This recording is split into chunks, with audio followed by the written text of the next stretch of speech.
Hello YouTubers, we are at the Rock of Ages quarry for a tour, and this is not the quarry. They have kind of a museum here which has a whole lot of interesting stuff.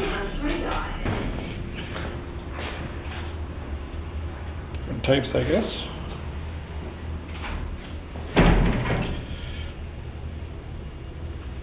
As the finest gray granite in the world, because of its extreme durability, luster, and beauty. Follow around the timeline here, see how much we can get. The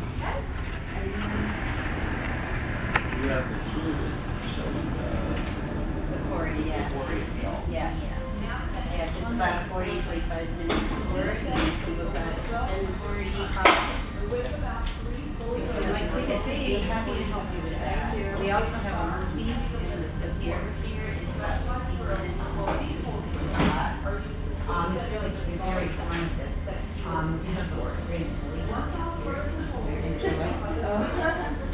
See if you can get a team together or whatever. And the manufacturing plant is right here in Arbor Bay.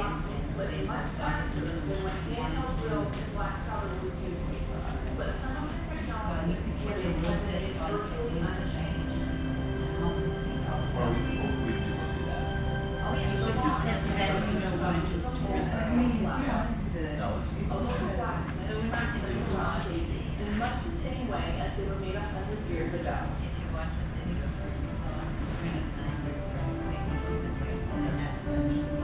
Now that the granite has been bonded,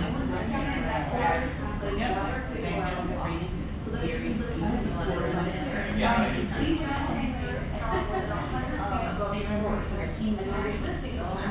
up to 250 tons. Next, the block is like 50% are equipped with extremely smooth flexible core, bearing segments of industrial grade iron that slice through the stone. Now, rock bases and water counters are transferred to in creating your story in stone. Our award-winning designers then translate those ideas into creative renderings that will serve as the blueprint for your memorial or mausoleum. Once the design is chosen, the work begins on the awaiting grade. Slabs are polished by automated polishing machines that grind or sand the surface with industrial grade. The guillotine or hydraulic splitter is a fast way of breaking stone. Steel wedges, driven by 20,000 pounds per square inch of pressure, split the polished granite slab into smaller pieces. Done in circular and contour saws, make straight cuts as well as complicated curves and intricate angles. Once the basic shape of the piece has been crafted, the stone's finish is created by further polishing and pitching or sandblasting.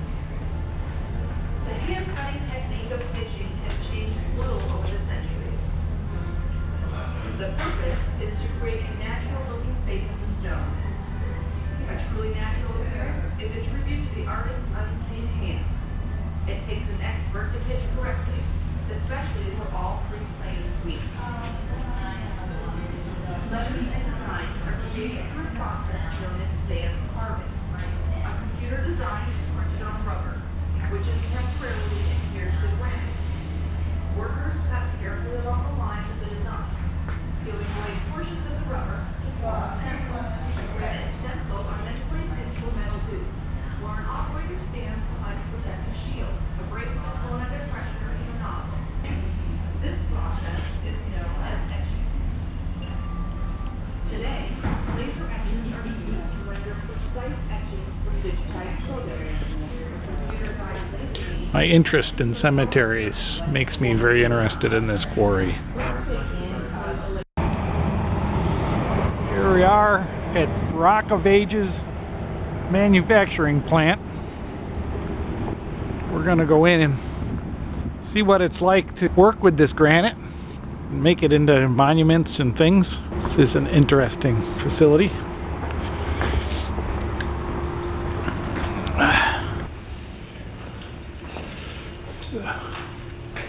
Self-guided fan. These stairs are steel instead of granite.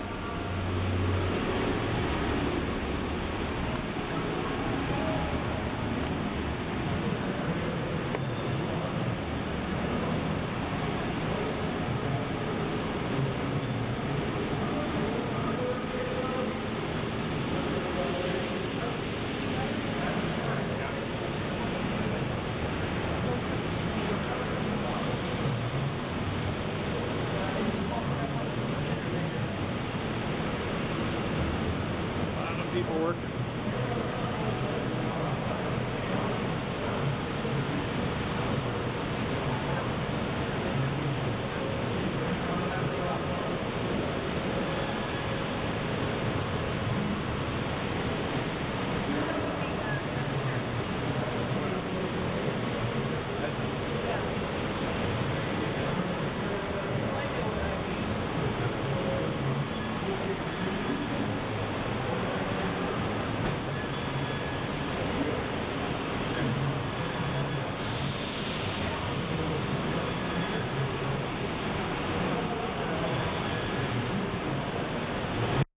Coming out the back door of the self-guided tour through the manufacturing facility, you come out to this garden, sculpture garden. This facility is all about selling monuments for cemeteries. Though I'm sure they probably do big operations too, but it's interesting. Your solid granite bowling alley. That is amazing. It's full length, full size. We were on a bus, now we're off the bus at a quarry overlook. And boy, is this impressive. The derricks that you see are used for 3 reasons. They bring up the granite, they move the machinery, and this is how the men get to work. You see the yellow bucket that they're bringing up right now? It's called a rider box. Every Friday afternoon, a man called a rigger will come and climb to the top of the derrick, get out onto that platform, and grease and check each one of those cans. Now they're using the derrick system here to your right, but over to your left, in the distance of the circular area, which is Adams Quarry, they're doing what they call surface quarry. It's more efficient, it's more cost effective because they can come in directly with the heavy equipment and move the granite out. Where over here they need the extra men and the extra machinery to raise it to the surface. But the makeup of the quarry, at least for quite some time, they probably will need to use the derrick system.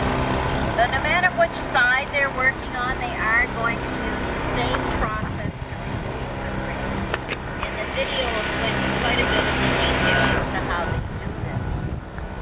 There are about 35 men working up here on the hill. Right now it is an all-male force. There are about 380 employees on this site, but up here there are only about 35. They are members of the steelworkers union. In the plant we have teamsters and we have steelworkers. But up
pieces of granite that are left over from jobs that have been finished. They inventory them, they catalog them, they put them out here, and they'll use them in future projects. Here we are at Mount Hope Cemetery. Ugh. And the road getting in sucks.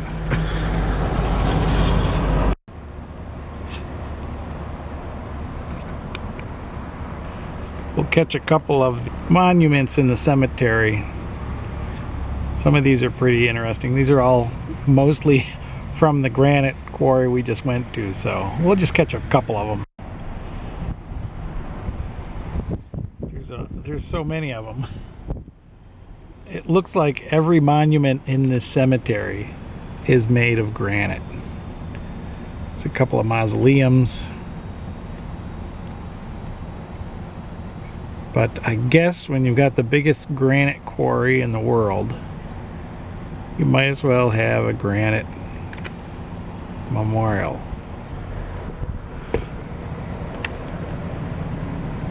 It would appear you could have a large marker for the family, but not for the individual people, because a lot of them are subground. Although, if you look up behind here, there's some nicely done ones.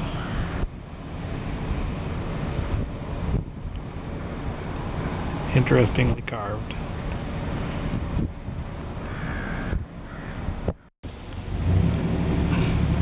I guess this is kind of the cemetery's mausoleum row. We've got all these mausoleums, some of them quite large. There's a few tons of granite in some of these. Here's one that's all carved in granite. That must have cost a few bucks. It's pretty detailed. Pretty nice.